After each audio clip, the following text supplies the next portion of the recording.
Hey guys, welcome to what's likely going to be a short video along the same vein as my crippling your opponent with no penalty video. It's not going to be strictly the same in that the war I'm in here, I was actually the one to start. Basically what happened was I'm France. I forward settled Ethiopia for the purpose of gaining control of Uluru. It's not the best city placement in terms of defensibility. We do have a hill here and a river here, so it's not the worst of things either. However, what had happened was I only built one scout because I was going Liberty and I wanted to get the monument up real quick. That was probably a mistake. But more importantly, what had happened was these guys were actually across the river here dealing with a barbarian camp, and my warrior was over here half escorting the settler over here. I broke off once they were taking over the barb camp here since I knew it would be safe. And I wanted to look for a worker. I found one and I stole it.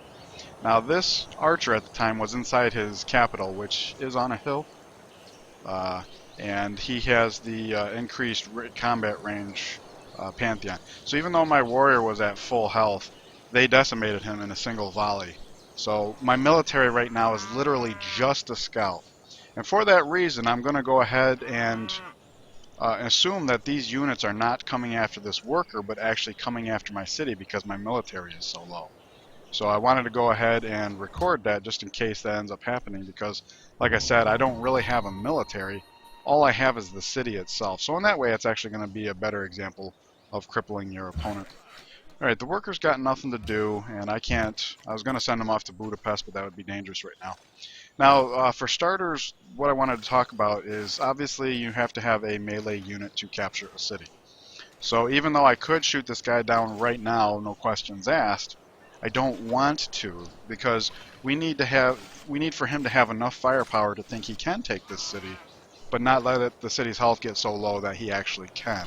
So we want him to leave these melee units alive. He'll kill it for me by attacking into the city. So I'm actually gonna shoot at the archer. Let him keep his melee units in good health for now. Let's see, this settler was coming down here to settle on top of the gold. Maybe he can come over and help. And there we go.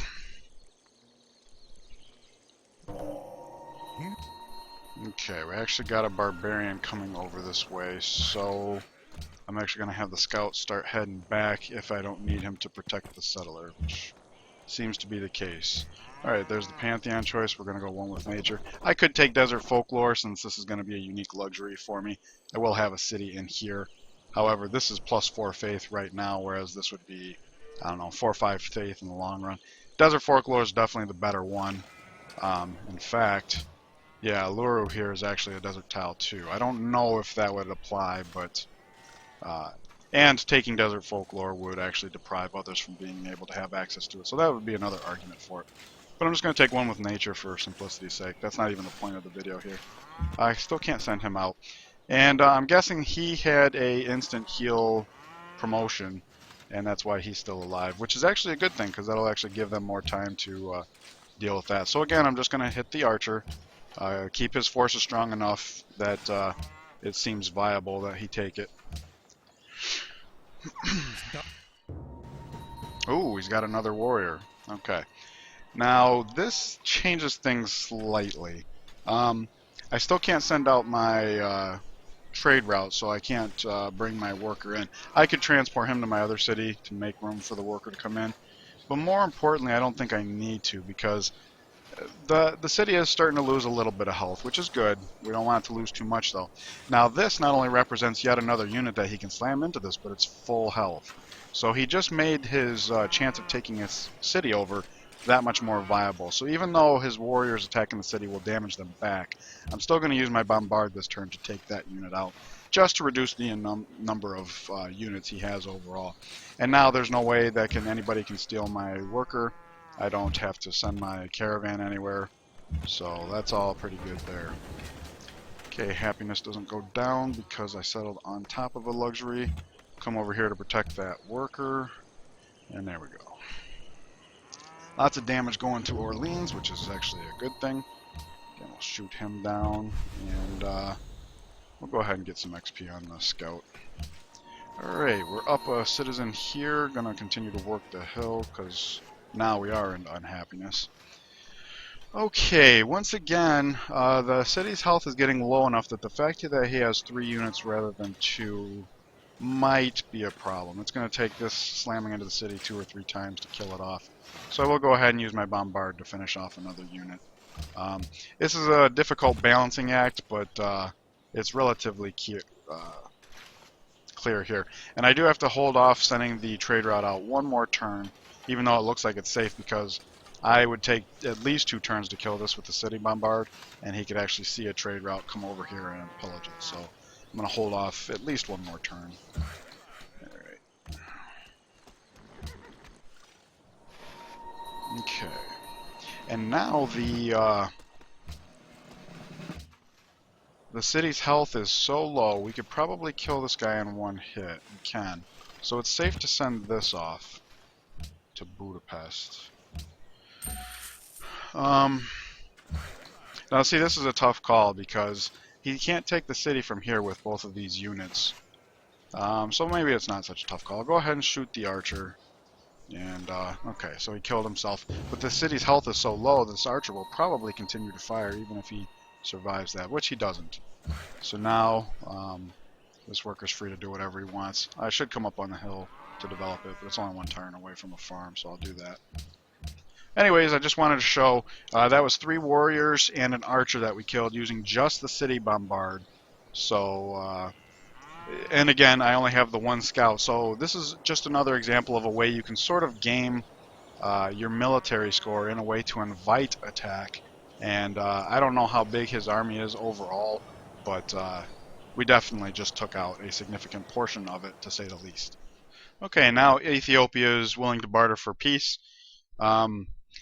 As you can see, he's got a lot more gold than just 2 per turn. The only reason he's only offering 2 per turn is because my military score is so low. I still only have just the 1 scout, so if I had built more military or perhaps purchased some, I might have been able to get more money out of this. But even still, we got 3 of his warriors as well as an archer after having forward settled him.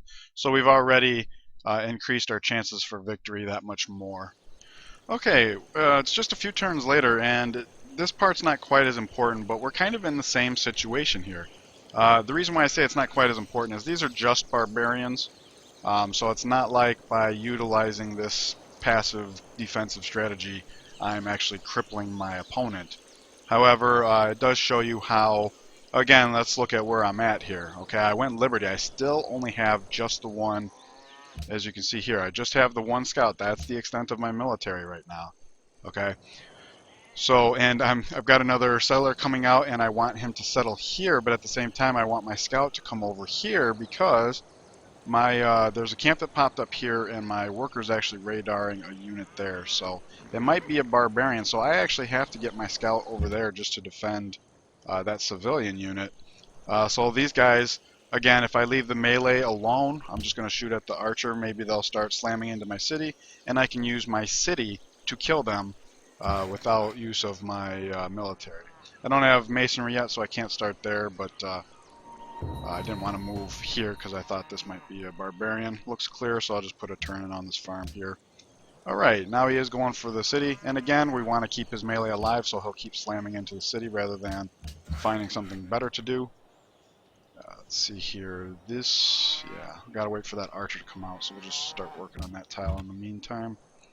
Now he'll come over here to help defend this. If that, it might not have been a barb. It could have been like a, oh, okay. Apparently it certainly was a barb. And I'd like to be able to back up and start working that, but obviously I can't for that reason. So we'll just come in here like this. Now this settler doesn't have a defender, but since this city is basically going to decimate all these guys by itself, I should be able to sneak back through here. And as long as there's not more, which there might be, there's a camp right there. So I gotta keep it. I gotta play careful here. But if he does manage to squeak over there, then it'll be a good example of why using a city for passively attacking units can be a good thing. Alright, that's got silver here. And that's another thing, if this settler, as it's coming down, detects that there are barbs over here, I can go for the silver instead. The reason why I'm going over here is down here we got Venice as a neighbor, so I don't think this is going to be contested. This is Lake Victoria, so we do want to pick up this eventually. Maybe drop a great general here to take that wonder, especially since we did go with one with nature. So I will go ahead and build another settler in the city. I realize that's not the point of the video, but alright, now they're very low health, and I also got a lot of rough around here, so let's see, can I kill him outright? No, I can't. Alright, so, oh, I did anyways. Okay, I rolled high, that's good. This guy could get away without being killed, but he can't. Everywhere around him is rough or zone of control, so he's dead anyways. There was no point to shoot here. I shoot this, maybe they'll slam into it again. Probably not. They usually don't lethal blow themselves like that. Let's see here. Got an archer coming out in 2 turns, so I'll actually, you know what? If he's going to be able to defend against that in time, I'm going to have to buy an archer here. And that's no problem. I probably should have done it sooner for upping my military score in general. But that's the thing about gold. It's a flexible. Alright, same situation here. This guy literally cannot escape my bombard. So I'm going to go ahead and hit the far guy first. Just because he can't avoid me killing that, basically. Let's see here. Yeah. Let's see. Come here, continue to defend. Here, continuing that. Let's see. It's basically going to be all... Alright, we'll have him work on this. Okay, and there we go. The city has... Oh, there might be another barbarian there. So I actually have to wait on that. I suppose I could start walking back through here for the purpose of coming there, but let's wait a turn and see what it is. Anyways, that's more or less the point of the video, so I might call it here. In fact, we can move him back here to heal up. He can take over, and there's that.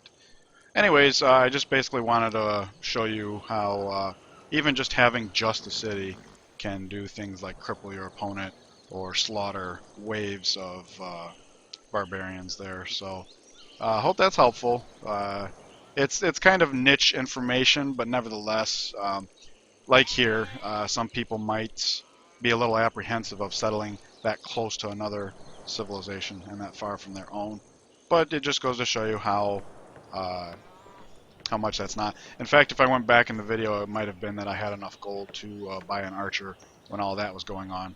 So even if you did have more of an army, I could probably have bought an archer and shot things down, but I didn't actually need to. So, and now this archer can help deal with whatever's over there, so I can buy that tile and start hooking up the silk to deal with the happiness a little bit better. Anyways, that's pretty much it for this video, so thank you for watching, and I'll see you in the next one. Take care.